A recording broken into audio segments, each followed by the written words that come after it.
want to spend a moment to explain in some detail one of the biggest turning points in my life. It was 2011, I was a recent college graduate and working for a job delivering pizzas because I was unable to get a job in my career field. I was sick from a cold, my mother died less than 2 weeks prior, and a cat I loved also dropped dead suddenly right in front of me a month and a half before this. I was losing everything left and right, and practically all I had left was my health and my job. Around 6 p.m. when I was working, I took a delivery, and it was one I actually liked because the people there were wealthy, and I asked them prior what they did and how I could also improve my life. And I was told I could talk to them about it later. Well, this was finally his chance, and I was heading there with a delivery. However, after stopping in an intersection right before their house and going into a left turn, a drunk driver in all black Range Rover sped through the stop sign, through my blind spot in front of my SUV, causing me to strike it. Not only did I strike it, but the impact pushed me backwards into a telephone pole and left an indent on the side of the vehicle. The impacts were so great that the front was immediately smashed in and the car was on fire. Inside the car, I smashed my head open, broke my nose, smashed in my shoulder on the door, and was cut by the airbag after it hit the pole, and then was sprayed by the glass from the windows as they exploded. I believe that's when I blacked out.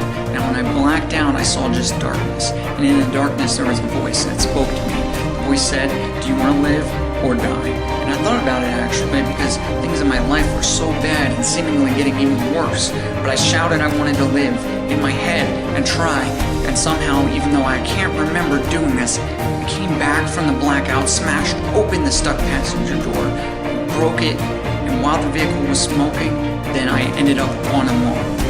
When I came to again, there was someone holding a cold rag on my head with blood coming down my face. There was a woman there with her all-black Range Rover on someone else's lawn, smashed up, and an ambulance and a fire truck showed up, but I passed out again. I woke up again in the ambulance with a paramedic. He asked me where I was coming from, but all I could remember after hitting my head was some quick dream or delusion I had about how I was with two friends at the club and we drank a beer and then afterwards skidded out in the rain.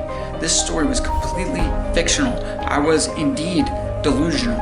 Either way, I got to the hospital and they pushed me down this long corridor, and when I was in the long corridor, they took out a big knife and they sliced my clothes open. And it was so cold. It was colder than I've ever been in my entire life, so I'm shivering uncontrollably. But they gave me blankets. They took x-rays, although I was still pretty much out of it.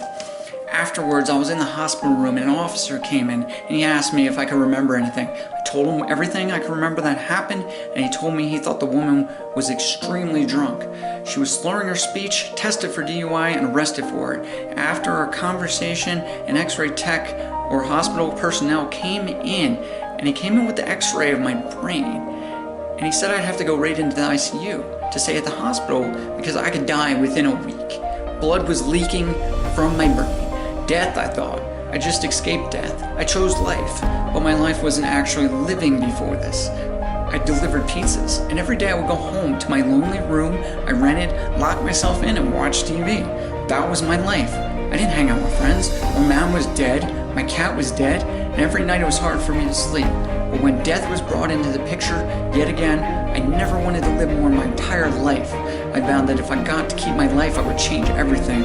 I would go for success. I would stay healthy. I would be more adventurous. I would write my book. I would actually live a full life. I did get to live. I never forget this experience, and every day I'm so grateful to be here. Also, I kept my promise, so anytime I see an opportunity, something I want to cross off my bucket list, or a way I can contribute to being a better person, I take it basically every time. Thank you so much for listening to my story. I know it may not seem like it because even after this, I had surgeries, a long time of physical therapy, lost my job, and went completely broke. But this was a true gift to me. I was given a chance at a real life, one that I truly get to appreciate. I kept my promise and moved to Colorado for adventure. I fought negative thoughts, and since this, I have been to Montreal, Mexico, California, Hawaii, Las Vegas, as well as other places. I've flown in helicopters, been snowboarding, played ice hockey, been surfing, been front row and backstage at events, I've been to other sporting events, I've met athletes, went skydiving, I've been four-wheeling in the jungle, snorkeling in the Caribbean, I've swam with sharks, I've hung out with celebrities, I've trained dolphins, I wrote my book, and even won race medals. And I have a lot lot of savings, I live in a decent house, I have plenty of friends and supporters, 3 vehicles, and I don't work for anyone other than my clients. So the fact is that from nothing, you can get everything.